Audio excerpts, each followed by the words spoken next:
Nuevamente mi agradecimiento al Colegio de Abogados y Abogadas de Costa Rica y a nuestro querido amigo Luis Ortiz por la organización de este magnífico Congreso Iberoamericano. Bueno, yo voy a continuar de algún modo con el tema que Ezequiel Caseáñez inició en su presentación del bloque anterior acerca del régimen de PPP en el derecho argentino. Y voy a entrar a puntualizar algunos aspectos específicos, pero para ello me importa insistir en algo que es de algún modo el punto de inicio del porqué de este régimen nuevo que tenemos nosotros y que lo justifica, que es la necesaria vamos a decir, inversión privada que el país necesita para cerrar la profunda brecha en materia de infraestructura. Hay que tener presente que Argentina, en la última década, tuvo una participación del sector privado como porcentaje del PBI en materia de inversión ínfima. Se redujo 8 veces en relación con la anterior década, 8 veces. Y ciertamente la inversión pública que existió, pero también fue mínima en comparación a las necesidades que había que alcanzar. Es decir, lo público no alcanzó a compensar la reducción de la inversión privada, en particular a partir del año 2010. Por tanto, hoy, como decíamos, tenemos una brecha en materia de infraestructura que supera toda posibilidad de ser cubierta con el presupuesto público. Y entonces, esto, sin lugar a dudas, tiene una sola salida. La salida es la inversión del sector privado. Pero un país que viene de una década muy complicada, con un clima de negocios muy adverso, de un default, de restricciones en materias cambiarias, arancelarias, en fin, etcétera, etcétera. Es decir, un país que no genera todavía la confianza plena en el cumplimiento de su palabra, requiere, por tanto, de generar una serie de seguridades, de incentivos para que el inversor pueda entonces confiar y llegar a nuestro país. Y ese es el motivo por el cual en el año 2006, ya con el nuevo gobierno, se decide dar paso a un nuevo régimen de contratos de participación público-privada que justamente lo que persigue es, de algún modo, dar esas garantías que son imprescindibles para alentar a un inversor que tiene que, obviamente, generar en la incorporación de flujos de dinero que van a ser, como se suele decir, hundidos, es decir, flujos de dinero que si el día de mañana ocurre algo, no va a poder llevárselos de la noche a la mañana, en proyectos de larga duración, con periodos de maduración muy largos, etcétera. Todo lo que ya conocemos y que ha sido de alguna manera expuesto incluso en bloques anteriores. Entonces, ese es el motivo del porqué de este nuevo régimen de contratos de participación público-privado. Y aquí hay que siempre tener presente lo siguiente, que cuando hablamos de contratos de PPP, son contratos que tienen unas características muy sencillas, pero muy importantes y que van a marcar entonces todo lo que es su régimen jurídico. Primero, la complejidad. Complejidad tanto en lo que concierne a las prestaciones que van a incorporar como a los sujetos participantes, públicos como privados. La duración, como decíamos recién, suele ser relativamente larga, la del proyecto a realizar. El modo de financiación, que sin lugar a dudas tiene que recaer preponderantemente en el sector privado. Hace un rato también se lo mencionaba por parte de los economistas. Y finalmente, un tema característico de la PPP, que es la modalidad de asignación de los riesgos entre cada una de las partes. Entonces, por estas singularidades de este tipo de proyectos que se materializan a través de esta técnica contractual, es evidente que la forma en que se reúnen las clásicas prerrogativas del Estado y su contrapartida, de algún modo, las garantías, los derechos que tienen que tener contratistas y también los inversores, constituyen una cuestión de suma importancia. De ahí que si no están debidamente reguladas, razonablemente reguladas, esto puede exponerlos a riesgos y llegar al punto de encarecer el proyecto e incluso tornarlo inviable. Entonces, este es el punto medular sobre el cual hay que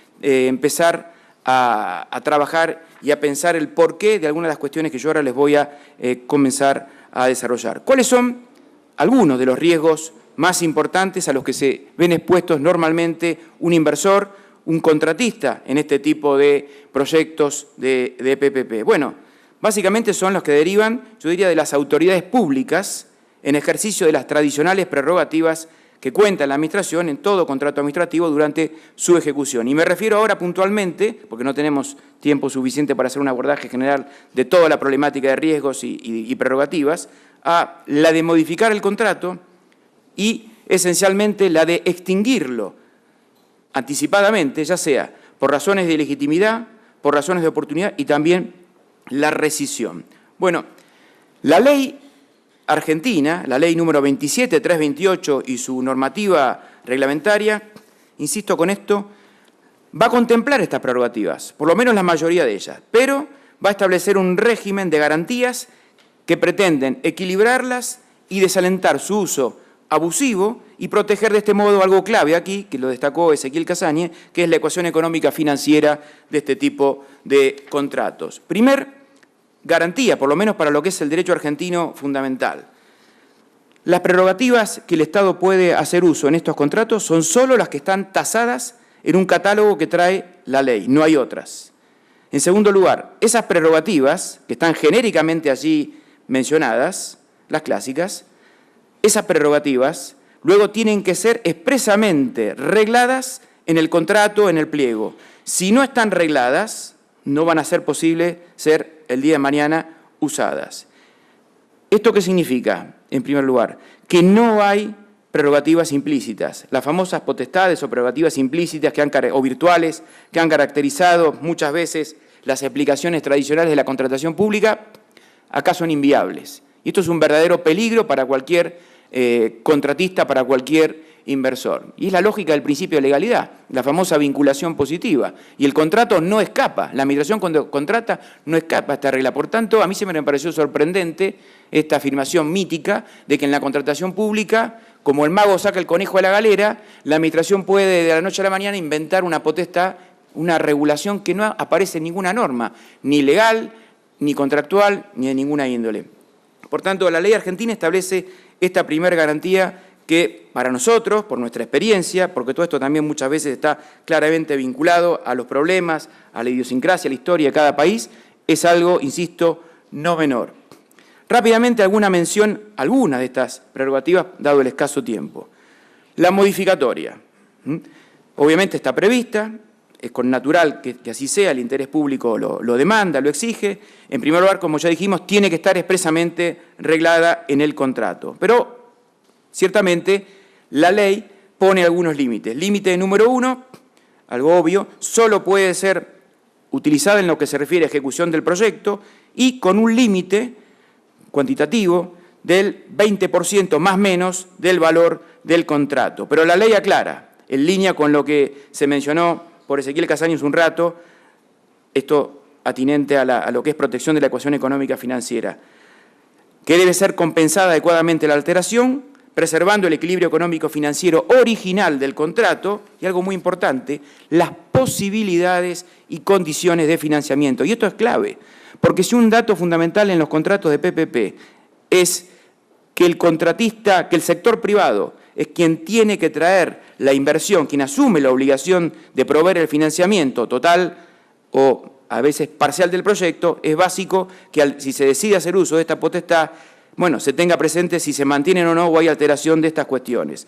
En el decreto reglamentario se dan algunos datos más interesantes a la hora de definir cómo hay que compensar el uso del ejercicio de esta potestad, señalando que el cálculo de las compensaciones y ajuste de los factores del régimen económico del contrato deben siempre efectuarse de manera tal de obtener que el valor presente neto de las variaciones sea igual a cero, todo ello considerando la tasa de descuento aplicable según lo disponga el pliego, el contrato y el efecto económico que las variaciones puedan tener en el proyecto.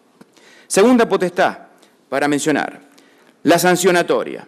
Un instrumento muchas veces letal que es usado con verdadera desviación de poder por parte de las administraciones públicas cuando quieren, digámoslo de una manera muy burda, sacarse de encima algún contratista. Bueno, la ley argentina y el decreto reglamentario contempla varias garantías sobre este punto. Más allá de la necesidad de tasar, de regular cuáles son las sanciones por incumplimiento contractual, los procedimientos de aplicación, las formas de ejecución, se exigen algunas cuestiones más.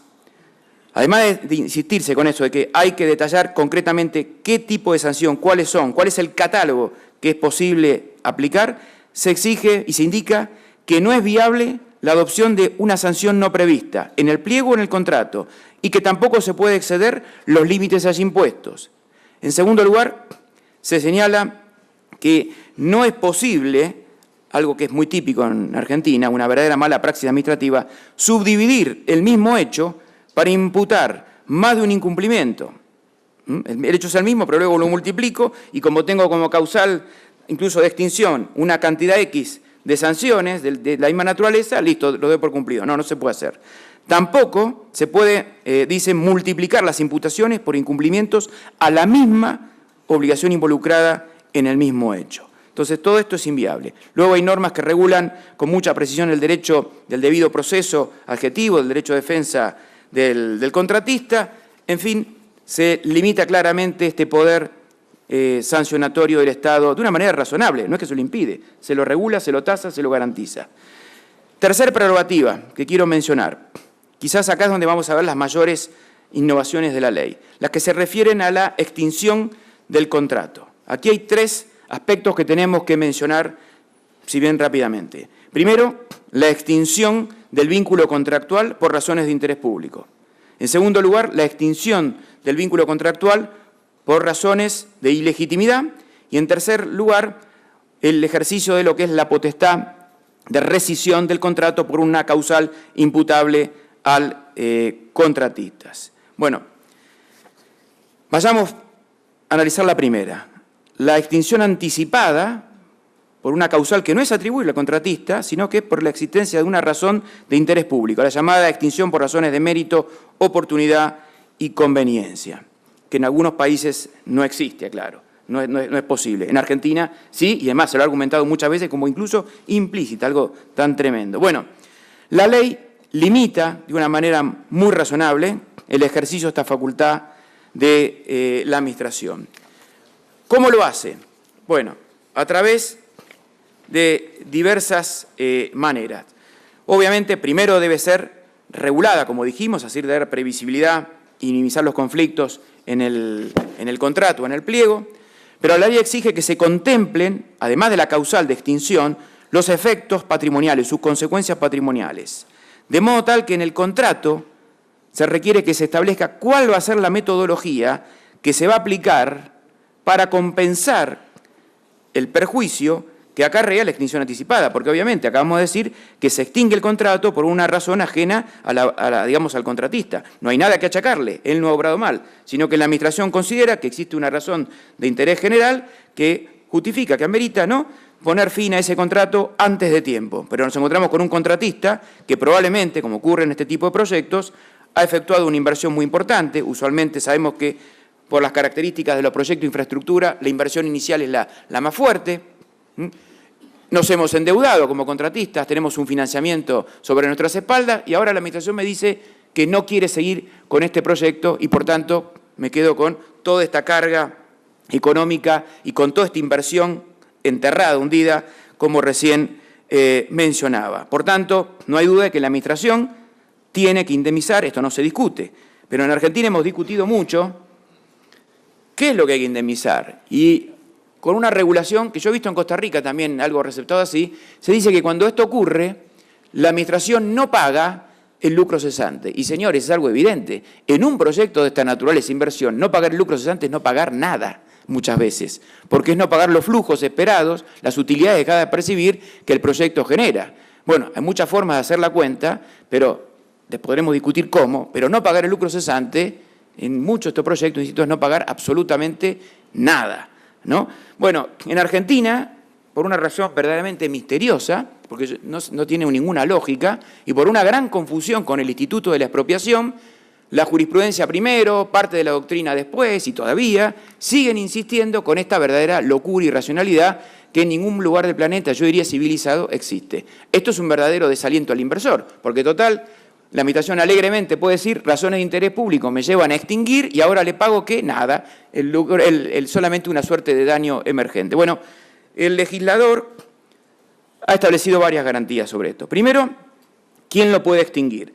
tratándose de una decisión tan drástica, tan relevante, el único que toma esta decisión es, de una manera, se insiste, severamente fundada, el Poder Ejecutivo de la Nación. En segundo lugar, hay que, en lo que se refiere al alcance de la indemnización, se deja bien en claro que no se aplica ninguna norma, y que las hay en Argentina, que establezcan limitaciones al alcance de la indemnización. Es decir, no se aplica ni la Ley de Responsabilidad del Estado, ni la ley que regula, ni la regulación, digamos, de contrataciones públicas en general, ni la Ley de Expropiación, ni ninguna otra que excluyen el pago del lucro cesante ante supuestos de estas características. Es más, el legislador dice con todas las letras que aquí se puede aplicar directa, supletoria, como lo quiera mencionar, las normas del Código Civil que prevén una indemnización plena. Pero por si quedara alguna duda, y tratándose de contratos de estas características que ya mencionamos, se dice que la compensación tiene que siempre comprender mínimamente dos cuestiones básicas. El tramo de financiamiento que queda pendiente, todo o parte, y siempre la inversión no amortizada, que no es lucro cesante. Ese es un verdadero daño emergente. Pero la experiencia en nuestro país es que hay una verdadera confusión de conceptos. Y hay quienes confunden, increíblemente, inversión no amortizada, que es el dinero que ya puse, que está ahí adentro. No son utilidades que estoy esperando, no es ningún flujo que me tiene de beneficio, lo confunden con el lucro cesante. Ante tamaña irracionalidad, y para dar garantías, se dice, mire, esto mínimamente lo tiene que pagar, ¿no?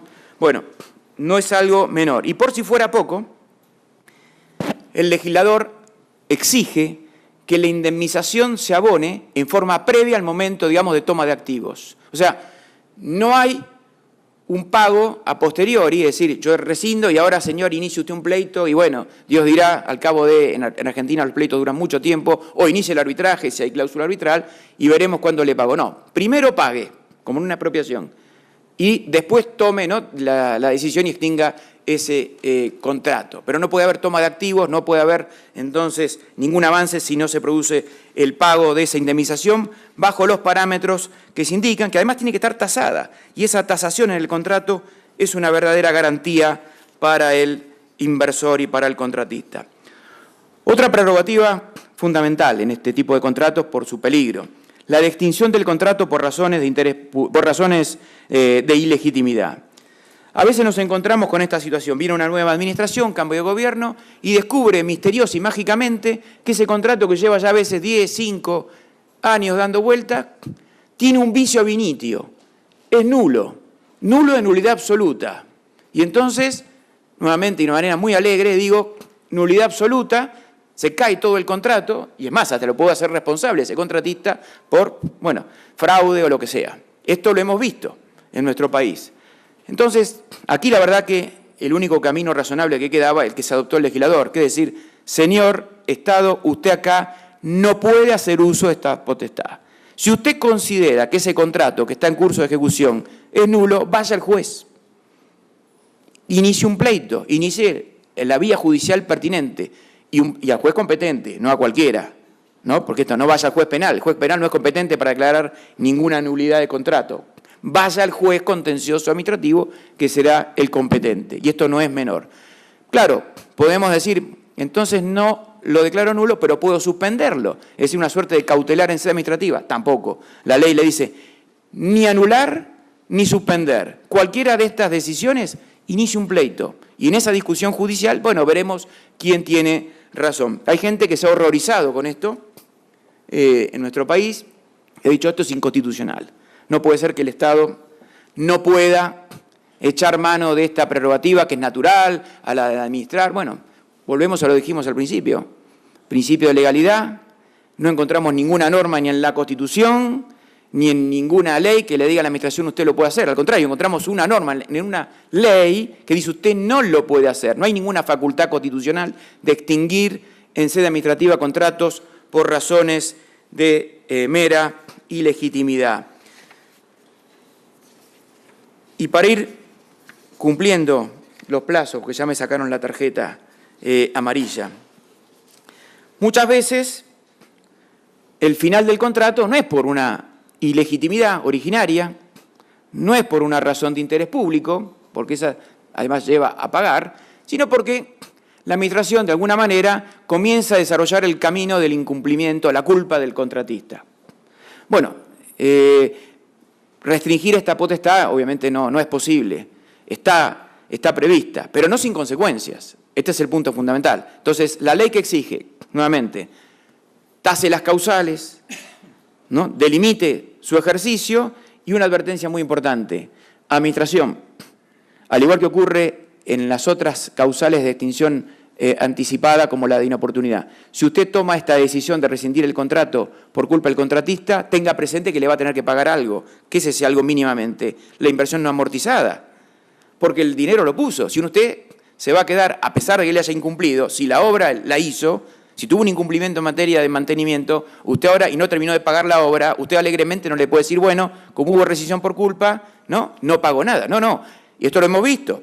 En Argentina tenemos hoy pleitos, ¿no?, podemos decirlo con conocimiento directo de causa, en los cuales la obra se hizo, el contrato muchos años después se rescinde por culpa del contratista, alegando un incumplimiento, pero la inversión no amortizada no se pagó y tampoco el financiamiento. Bueno, esto no es posible. La ley de PPP protege al contratista, protege al inversor frente a tamañas, vamos a decir, verdaderas abusos en los que puede incurrir el Estado. En fin, la idea era tratar de explicar el por qué hoy tenemos un régimen alternativo al tradicional y cuáles son los beneficios que esta legislación acarrea para inversores y contratistas en el derecho argentino. Nosotros entendemos que este nuevo régimen jurídico entonces abre una formidable oportunidad, abre un formidable escenario para mejorar la calidad y la cantidad de infraestructura que tanto necesitamos para el crecimiento y el desarrollo económico y la competitividad internacional de nuestro país. Y por sobre todas las cosas, algo que es obvio y que genera una buena infraestructura, que es bienestar, calidad de vida y prosperidad de la sociedad. Les agradezco mucho la atención.